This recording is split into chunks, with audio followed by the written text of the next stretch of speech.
কংগ্রেসের মুখে সিতারাম। রাহুল থেকে অধীর সকলেই বুঝিয়ে দিয়েছেন রাজ্যসভায় সিতারাম ইয়েচুরিকেই চান তারা। এক ধাপ এগিয়ে অধীর চৌধুরী জানিয়ে দিয়েছেন তৃণমূলের সঙ্গে কোনো সম্পর্ক চান না তাঁর দলের কর্মীরা। তবে যাকে নিয়ে এত টানাটানি সেই সিতারামের প্রার্থী পদে এখনও না প্রকাশ কারাতে।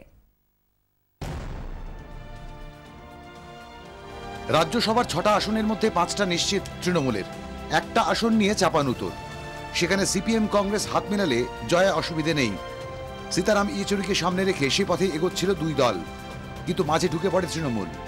রাজনৈতিক মহলের খবর, সোনিয়া গান্ধীর সঙ্গে বৈঠকে প্রস্তাব দেওয়া হয় তাদের কোনো পছন্দের প্রার্থী হলে কংগ্রেসকে সমর্থনে আপত্তি নেই তৃণমূলের। সেক্ষেত্রে ব্রাত্য হয়ে যাবে সিপিএম। উঠে এসেছে প্রণব কন্যা শর্মিষ্ঠা মুখোপাধ্যায়ের নাম, আর তারপরেই শুরু হয়েছে জোর জলঘোলা। এই অবস্থায় দিল্লি সূত্রে খবর, আপত্তি তো দূরের কথা, সীতারামকেই চাইছেন রাহুল গান্ধী। কারণ রাজ্যসভায় বিজেপি বিরোধী আন্দোলনের অন্যতম মুখ এই মুহূর্তে সীতারাম। একই সুর শোনা গেল অধীর চৌধুরীর গলায়। আমি প্রথম দিনই যখন সীতারাম ইয়েচুরির কথা উঠেছিল আমি বলেছিলাম সীতারাম ইয়েচুরি খুব ভালো হয়, কারণ সে একজন দক্ষ পার্লামেন্টারিয়ান, ভালো হয়। তো এখন তাদের পার্টির ব্যাপার, সিপিএম পার্টির নানা রকমের নিয়ম কানুন, তাদের পলিট ব্যুরো, সেন্ট্রাল কমিটি, আলোচনা, প্লেনাম, অত আমাদের মাথায় ঢোকে না। বাস্তবিকই তাই, ইয়েচুরি নিয়ে এখন জলঘোলা সিপিএমই।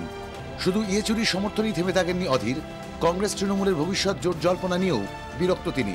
আমরা আমাদের মতো চলি, আমরা তৃণমূলের সঙ্গে সম্পর্ক রাখতে পারি, তৃণমূলের সঙ্গে জোট বাঁধার যেন আমাদের বাধ্য না করা হয়।